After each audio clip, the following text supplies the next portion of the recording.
Je vous assure qu'il viendra un temps où certains immeubles resteront sans locataires, simplement parce que ces immeubles-là ne disposent pas de rapport de solidité délivré par un bureau de contrôle agréé ou même un ingénieur conseil.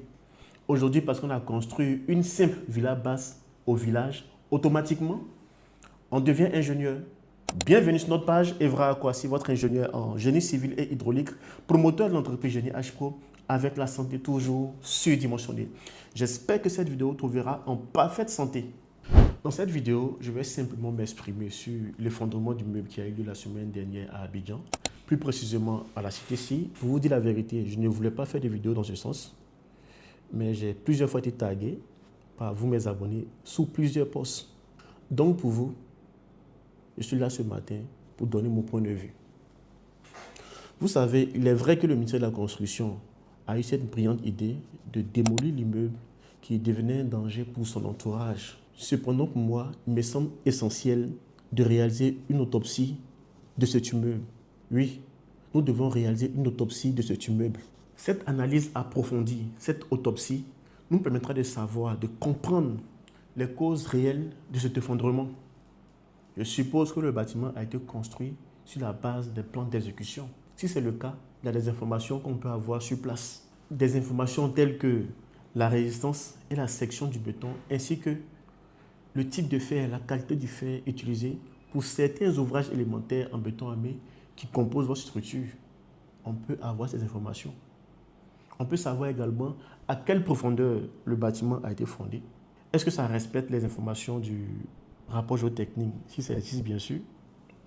On peut savoir exactement les différentes composantes de ce sol-là. Vous savez, vous pouvez très bien construire. Vous pouvez très bien construire. Mais il y a certains phénomènes naturels qui peuvent influencer négativement la structure de votre bâtiment. Tels que par exemple les mouvements de terrain ou même le gonflement dans le cas d'un sol argileux. L'étude géotechnique peut être mal exécutée aussi. Peut-être que ça a été raté. Ou même l'étude géotechnique, le rapport géotechnique a été très mal exploité par l'ingénieur qui a fait les calculs de structure. Si seulement ici, cette étude existe et aussi les plans de structure existent. Donc il y a toutes ces questions qu'il faut se poser. Pourquoi le bâtiment est incliné? Pourquoi le bâtiment est incliné? Pourquoi cet immeuble se fonde? Nous, on veut savoir. Il faut une autopsie. Parlons aussi du cas où on ne retrouve pas les entreprises impliquées dans cette construction. Il est aussi également nécessaire d'interroger le maître d'ouvrage pour recueillir les informations complémentaires, non pas dans une optique judiciaire, mais simplement pour en tirer des leçons qui nous seront tous bénéfiques. Peut-être même pour cette zone, peut-être pour toutes les communes, peut-être même pour toute la ville, pour toute l'Afrique, on ne sait jamais.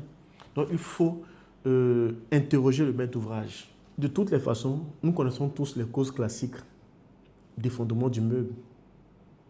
Mais pour moi, il est important de poser les bonnes questions au maître d'ouvrage. Ce projet a-t-il eu un permis de construire? Est-ce qu'il existait un bureau de contrôle sur ce projet? Parce que pour un tel projet, il faut obligatoirement un bureau de contrôle. Quel est le nom du bureau de contrôle?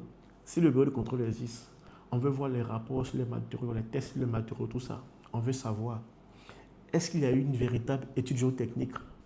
Je vous assure que la réponse à ces questions-là pourront mieux nous orienter dans le but d'anticiper sur les éléments à venir, mais qui pourraient arriver même dans cette zone. Donc, s'il vous plaît, cherchons le maître d'ouvrage pour lui poser des questions.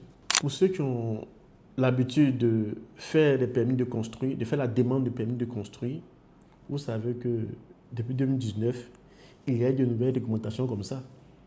Là, je suis sûr que c'était à cause des effondrements. Là. La réglementation dit quoi?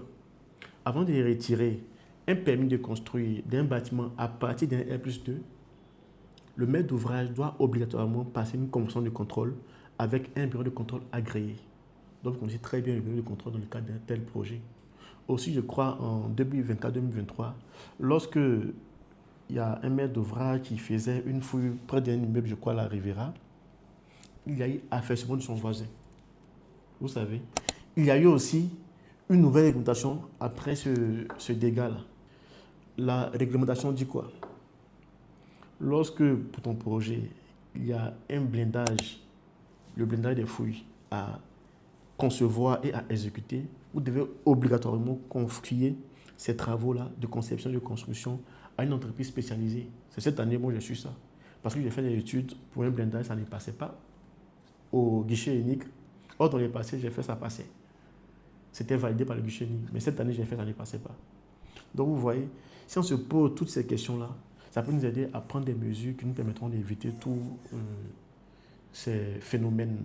Ok, je suis convaincu qu'un jour, le ministère de la Construction imposera une règle selon laquelle, avant de louer un appartement dans un immeuble, le propriétaire de l'immeuble devra mettre à disposition, devra présenter à ses locataires un rapport de solidité émanant d'un bureau de contrôle agréé ou même d'un ingénieur conseil.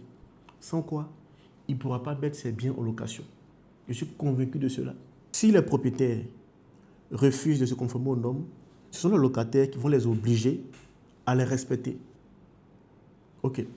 Merci à tous, merci aux Yekish, merci aux abonnés à Génie H pour notre entreprise. Merci pour vos likes, merci pour vos messages d'encouragement, ça nous fait énormément du bien. Merci et ensemble, nous serons plus forts. Merci.